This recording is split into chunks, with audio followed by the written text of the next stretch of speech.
The second invited speaker, Andrius Vilkauskas from Kaunas University of Technology. Please. The floor is yours. Thank you. Now, can I use a mic? I love to move. And do we have this remote shifter? Is it this one? Okay, let me see. Does it work? Yes, it does. Hello, everyone.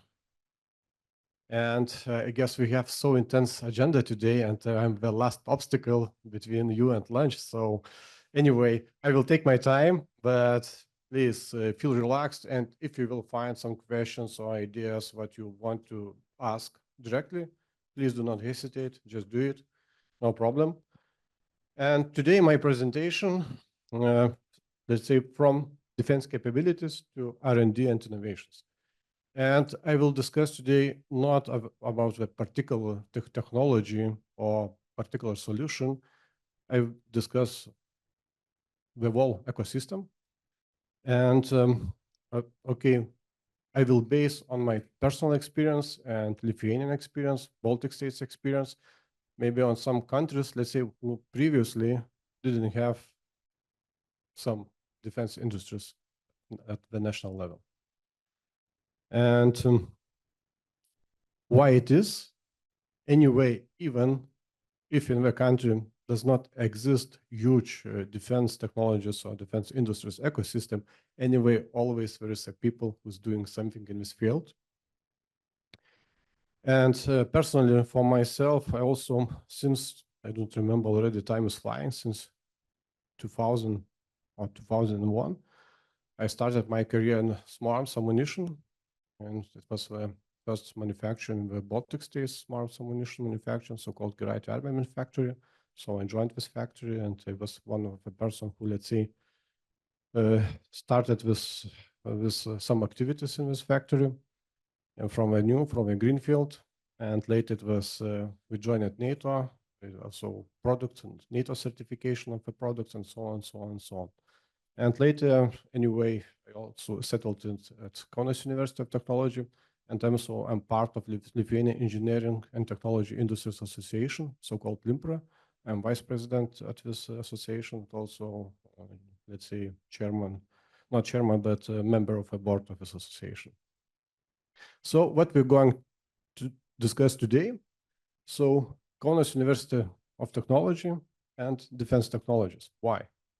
Good question, actually, because not so many other universities at Lithuania challenged themselves for some deep, more, let's say, or some deep involvement in defense technologies.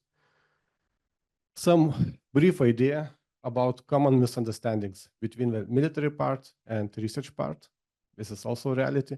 And okay, we can say what old industrial, old, I mean, from with old, let's see, experience in defense technologies, like Germany, like United Kingdom, like France, like USA, whatever. Really, you could say what they do not have this kind of problems. Actually, they do have. Just some explain and how defense capabilities are planned, because from this one we can understand what, how research and later innovations and industry and business can, let's say, interact. And also translation from the military language, from defense capability language to the technology language. It's very common. That's some problems, or not the problems, but some lost in translations, and some elements and steps, at least from my experience, what could be useful, let's say, for the future developments. So let's begin. I will not talk a lot about our university. Some of you maybe not the first time, just okay, some students, some alumni, some research staff, and so on, some studies programs, maybe some highlight, but it is really technological university. It's more than the half studies program. It is technological or physical science studies programs. So going back to our university and defense technologies, from the first decade of our independence, I will not tell exactly year, but I think starting from 1997 or 1998, in Kaunas University of Technology was Defense Technology Institute established, and we start their activities. Mainly their activities were for training systems, for training simulators and so on. We started from a shooting simulator, just for, let's say, for infantry personnel training and just giving some introduction to the shooting techniques, to the firearms techniques and so on. Later, we switched to also for infantry, for mortar training simulators. Everything was developed at university, and even some prototypes were produced and so on. And the second already stage for close air defense, let's say cruise, also training simulator. So it's actually a solid propellant rocket, but it fires in some, let's say, in the shooting range. And the so-called personnel who's, let's say, deals with stingers or some other, let's say, systems. They also, let's say, exercising, trying to hit the target and, let's say, to aim the target with the live ammunition. From time to time, we have to use live ammunition to do it. And some also over some solutions, but it was developed at the university, and some larger, some smaller scale, but it was some developments. Later, how defense can work without space. So our university also became one of the, let's say, leading universities for one of the two first CubeSats, let's say, development and deploying into the orbit. It was more already than 10 years ago. Time is flying. And also already discussion and idea how to connect with two technologies. So it is propulsion and CubeSats. So putting together and to let's say, to develop the system for, let's say, first deployment, fast deployment into the orbit for, let's say, for communication, for repeating, or let's say, radio retranslation, let's say, purposes and so on. So there's some ideas and so on how to do it. Is it going to be in the future? We will see. But anyway, technologies and already some little knowledge already exist in, let's say, at the university. And what we noticed already in our, let's say, cooperation with MOD, and when we're discussing with our researchers, what we have noticed that usually science guys do not understand military guys. It's good if we previously had some military experience, it's much more simple. But if you're nothing, let's say, not much related with defense, let's say, ecosystem, usually we want to talk another one thing, another discussing another thing, and okay, everyone in his own, let's say, language, and there is no translation. So in 2018, with MOD and Armed Forces of Lithuania, we let's say agreed, let's do something what could connect and demonstrate that this connection is possible. So it was first, let's say, defense hackathon, and it was held in,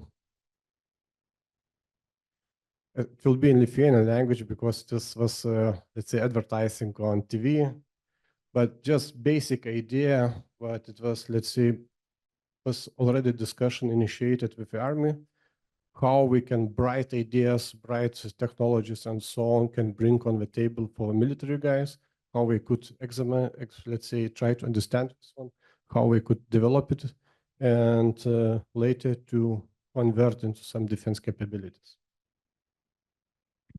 So basic ideas. This is how military guys understand the problem. You need some body armor. So it's very clear. You need some, let's say, something protection. It has to be some, let's say, doesn't matter what kind of material. It's as slight as possible. It is preferable, but it has to stop some certain, let's say, bullet. How understands researcher? Plenty of research, maybe some papers and so on, publications. What is the most important, let's say, for academic person? And when military guy says, okay, this is very important, but I do not know how to use it. Maybe what's the best idea how I can use this? Just print as much as possible and to put as a ballistic package and let's say into the the armored vest, and maybe it will protect me, maybe. So this is understanding, let's say, in basic idea of, let's say, of discussion between, let's say, military guy and academic guy. For a business, for the industry, we are translating, and it is, let's say, from one point of view, one of a best example, at least looking from Lithuanian perspective, because the Swedish example, and Swedish is comparing to Lithuania, it's also not so big country, let's say, relatively. But if you will come back to the Cold War era, so this country was able to do everything by itself. I mean, we're developing everything, and firearms, and let's say, and aircrafts, and many different things, navy, and so on, submarines, and whatever. So we developed the system, and we were using, maybe not so working as well today, but anyway, it's really so. We understand what is, let's say, capability requirements, how to set system specification, and how to organize procurement. And all this translation is done between the systems. So it means that inside there is people who are good in military, let's say, in military craft, but also we are very good in engineering and technologies. We're also scouting new technologies. So industry, of course, we're just doing some research if necessary, developing the system, delivering, and later it goes back to the integration. So it is, I cannot say what is ideal cycle, but this is what would be, let's say, nice to have it and good to work. So it's classic misunderstanding, usually, but armed forces and academia, they talk really different languages. Let's go. So how defense capabilities are appearing? Usually it's quite long cycle, and it's they are repeating every time a cycle, because anyway you have always to be ready, and you have always to be prepared. But everything starts on so-called defense scenario.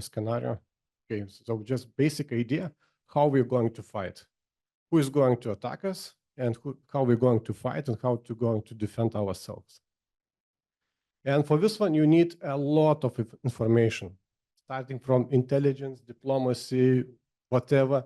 You also have to know how society is ready for this one, and maybe even just to give some feedback and to prepare society better, resilience of a society, economy, everything, existing technologies, some R&D and innovation culture inside the country, and of course, human resources, because someone has also to use this and to do it. From this one, you just can say, okay, we need to, let's say, defend from possible, let's say, intervention, and so we need such firepower and such maneuver. It's always also opposite thing, because if you're talking about firepower, it's good, but sometimes it's not enough, so sometimes you're compensating with maneuver. And always, let's say, political talks today about the fortification of the Lithuanian border and so on. It's very nice. Theoretically, you can put as much power in this one fortification and so on, but how you're going to cover with the means and with the people later.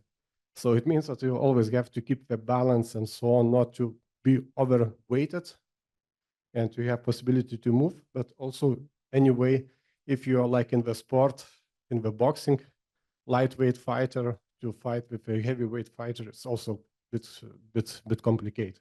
Possible, but complicated. And everything comes back to the defense capabilities. And defense capabilities, this language, something different. We'll discuss with some example a little bit later. But at the end, from this one, we start scouting. Okay, defense capabilities, so it means what we have on the stock, it's okay. What we have available, let's say, to buy, to purchase, and so on. And also, what could be alternatives. And alternatives is very important. Why? It is the, let's say, engine for the future technology development. And usually, at least it was always our mistake, I mean Lithuanian mistake, but we're always, let's say, relying on the examples or some experiences of some of our partners. It's good, it is important, it's needed. But sometimes you cannot, let's say, to bring this example, let's say, USA experience to bring to Lithuanian experience, because it's, okay, it's different scales, different possibilities, different, let's say, financing possibilities, and so a lot of different things. So anyway, you always have to find your own solutions. And before 2014, nobody cared a lot. In reality, it was a little bit okay, but Lithuania has to take a part, let's say, maybe in some joint operations, maybe somewhere in Afghanistan, maybe somewhere in Iraq, some limited, let's say, involvement and so on, but not much, let's say, needed for some, let's say, already armory and weapons development, and not only development, but also purchasing, having, let's say, enough stocks and so on. After 2014, it was some changes, and of course, the biggest and dramatic change was from 2022. Reality is like this one. So it's changed a lot, environment changed a lot, but mentality and changing not so fast. This is also reality. So where we're putting a lot of effort, just trying to discuss with military guys how you have to defend, how we're going to defend, and what technologies we're going to use. And sometimes now we are shifting to some opposites, but sometimes some technologies becoming dominant for the moment, and everyone see like a Wunderwaffen. Today, a little bit drawn. It's some kind like a Wunderwaffen. It's okay, but actually it's not a Wunderwaffen. It's one of the solutions that has to be a part of our ecosystem. But anyway, it is, let's say, we have to, we cannot always put all your eggs in one bag, in one carrot. Okay, let's go.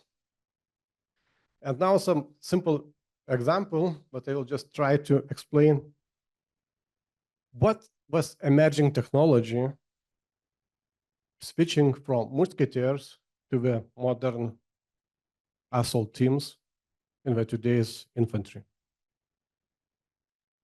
If you remember from the movies, what is the most, let's say, the biggest skill of the musketeers was actually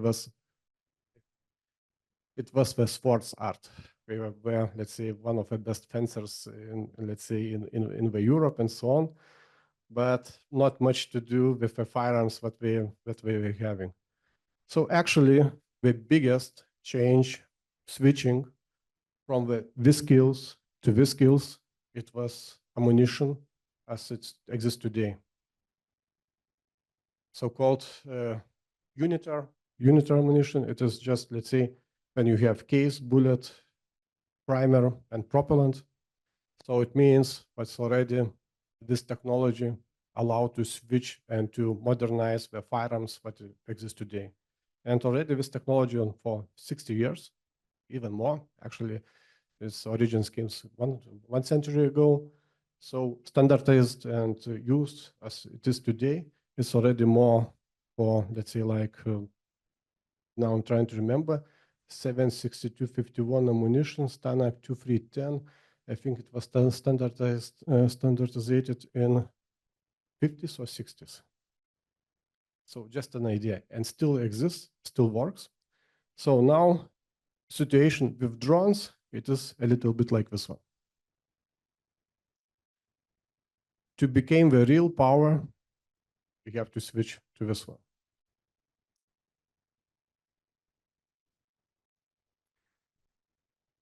So capability requirement. And as an example, I took this 7.62.51 ammunition. It's really spread, one of the first standard ammunitions in NATO countries. And defense capability requirement. It came from the Second World War, but this ammunition was designed and standardized so for a trench war. So it was idea that we have to hit opponent or enemy in the distances, in the ranges between 300 and 500 to 550 meters. It is typical distance of it in the trench war, but was in the Second World War. Another one is also came from this one requirement for this ammunition, but when it is in the trench, so it means that you have limited visibility. Usually what you will see, the head and the helmet in the trench. So it means that this ammunition has to be able to penetrate this helmet and to go through, let's say, and so on, and incapacitate the enemy soldier. So this is, and etc. This is a capability requirement. Okay. for technology development, for manufacturing and so, you need technology language, engineering language. So what it is for ammunition is important. It is ballistics, what it is actually air drag, ballistic resistance coefficient, let's say internal ballistics, what muzzle velocity has to be, and so on and so on and so on and so on. And at the end, we need also always, let's say, testings and quality control to be sure what it is, let's say, this capability requirements will be fulfilled, and we can prove it for, let's say, our customer. And as an example, still today exists one testing in smart ammunition testing. You have to penetrate so-called mild steel plate. So it is 3.5 millimeter thick mild steel plate. Actually, very similar material was used for the helmets production. You have to penetrate 100% at a distance of 550 meters. So it means that you are from this test, you will see that this, let's say, requirement will be fulfilled, as an example. And so many different, let's say, requirements and so let's say some specifications, some characteristics, and so on and so on, but it gives the whole understanding. So this is, let's say, some basic demonstrator how it is the different approach it is, because for engineer or for a scientist, he is interested in some burning rates, in some, let's say, velocities, trajectories, maybe, and so on and so on. These things he even sometimes do not understand from where it comes. So who is going to translate? Who is going to do this introduction to this one for, let's say, for academia and so on? In the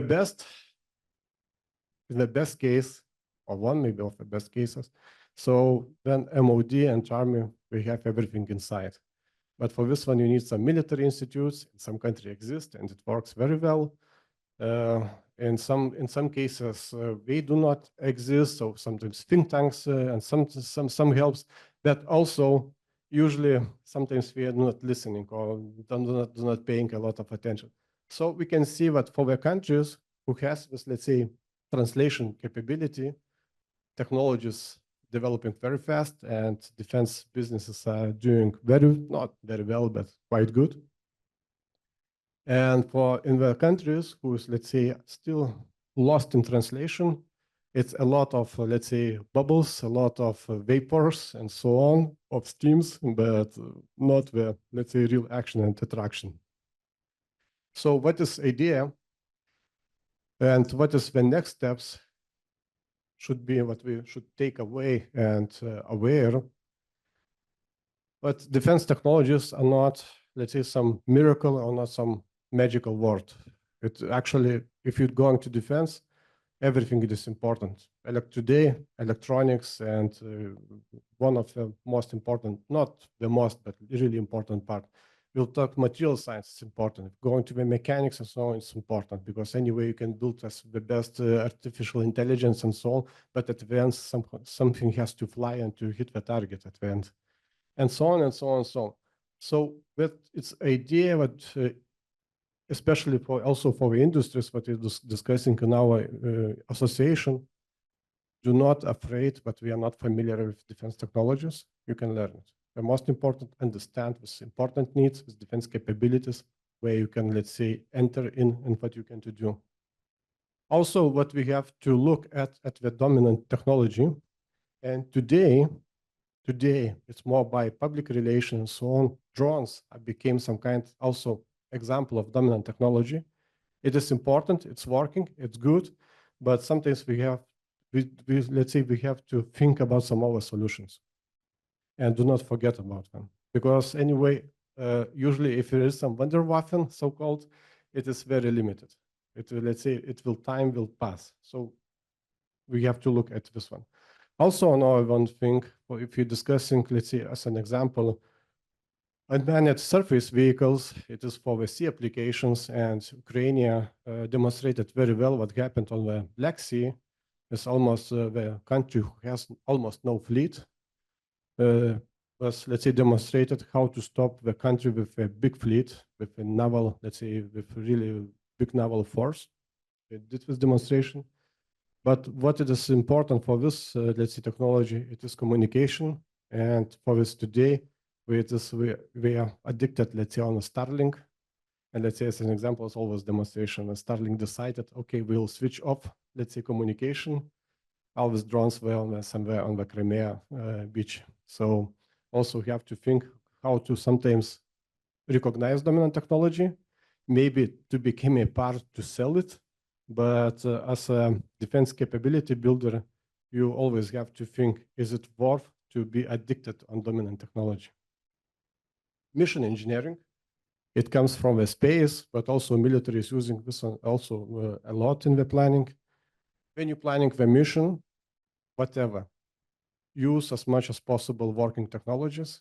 And if you want to do some experiment or something like this, introduce something new, do not put too much, because anyway, it is really risk.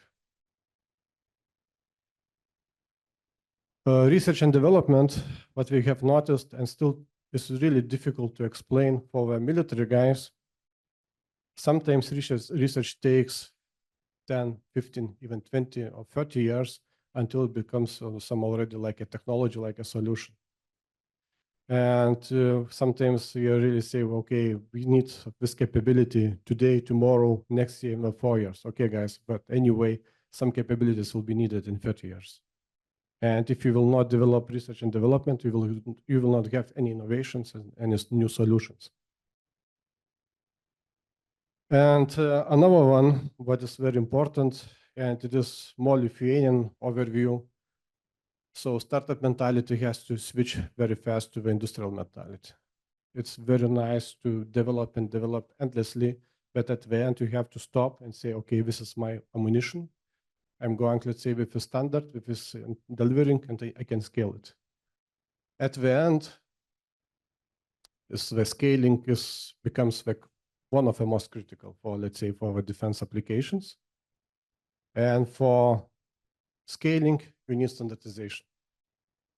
And in reality, I don't know how many of you have tried to do some shooting from doesn't matter, sport shooting or whatever. So try to imagine, but you have a rifle, but you're getting, let's say, full pockets or full of ammunition, but it's different ammunition. I mean, same caliber, but with different characteristics, and try to aim it. It's almost impossible to repeat each shot, let's say, and so on. So with the standardization and so on, we're just putting in somewhat every soldier can take any almost, let's say, 7.62 rifle, NATO standard, takes NATO standard ammunition, and without any readjusting and so on, can aim and can hit. I don't know how many of you try to operate FPV drone, but as an example, if you, let's say, get used to one size and one weight of FPV drones, if you will get with the same, let's say, dimensions, but with different, let's say, distances between the rotor axis, it will be completely different control. And you already trained and you have, let's say, some skills on this one. If you, let's say, get completely new drones on someone, you will have some also problems to adjust. Of course, everything is possible. Just sometimes it's time, or time in the battlefield, it's sometimes can cost a lot, especially for you personally. So this is, let's say, the basic takeaways and ideas when we're discussing from capabilities to technologies and vice versa. But anyway, at the end, technologies are important. We have to develop future technologies. But for this one, we need to have some really not common understanding with the users, with let's say, with people who, let's say, decides and builds our defense, let's say, scenario and defense capabilities. So thank you, and maybe some questions.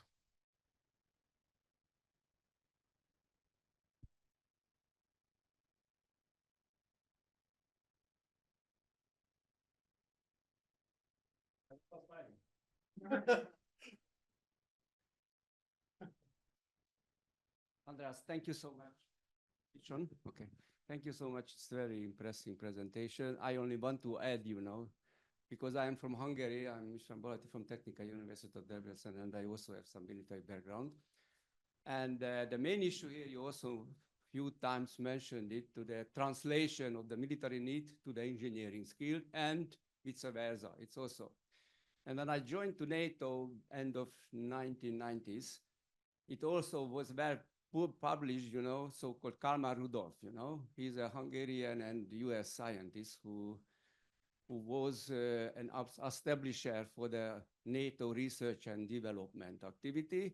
And he has a very nice slogan, you know, to military engineers who not understood the activity of the battlefield, or the scientists who not understood also the activities, could not be useful for the military equipment developer. So at that time it already was, you know, a key issue what you mentioned. We have to find, especially train the people who understood both parts. Today we have seen to the companies I hire some military, and the problem of this one, in my opinion, only that they are focusing the company profit requirement. So from military point of view, the military want to win in the battlefield. So we have to learn the lesson. And I think this is the effort where we have to focus. And of course, all of this one is a key point, crucial point for the activity. What I also somehow in the organization of NATO is missing here, the logistics support. If it is possible, I think I put, because the technology have to be moved to the battlefield, you know, in the logistics is key. Thank you so much. Just my comment that, and I really love this saying from military guys, would say was always, let's say, rookies and let's say talking about tactics, professional talks about logistics.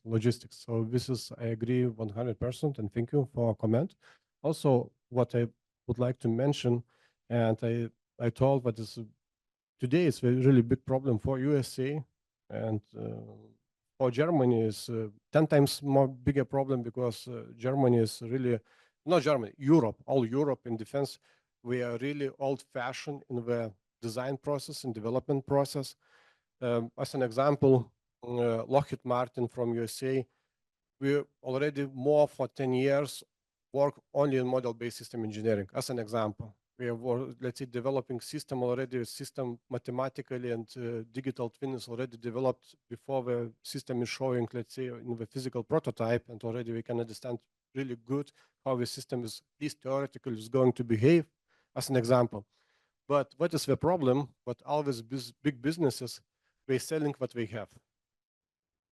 And the primary, let's say, task for them is to sell what they have, or to sell what they are keen to develop, or much more easy to develop for them, and so on.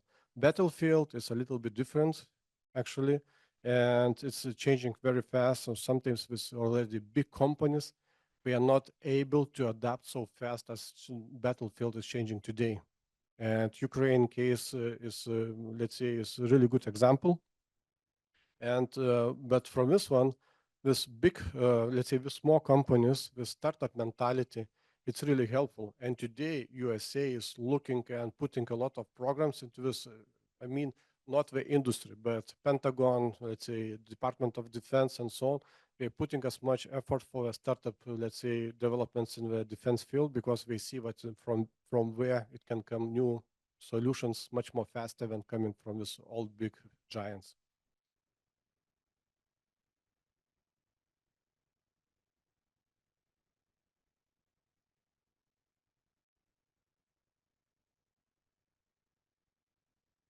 Thank you. Just comment. The first presentation was devoted to attacks, you're to defense. And what is reason? Because you will stay without any serious question from my side. Congratulations. Actually, I can comment, but the best defense is attack. So this is my comment.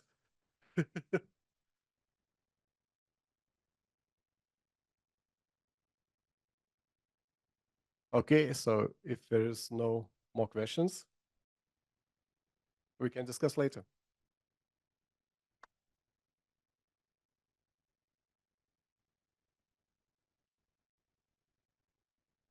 Let's exchange. Thank you.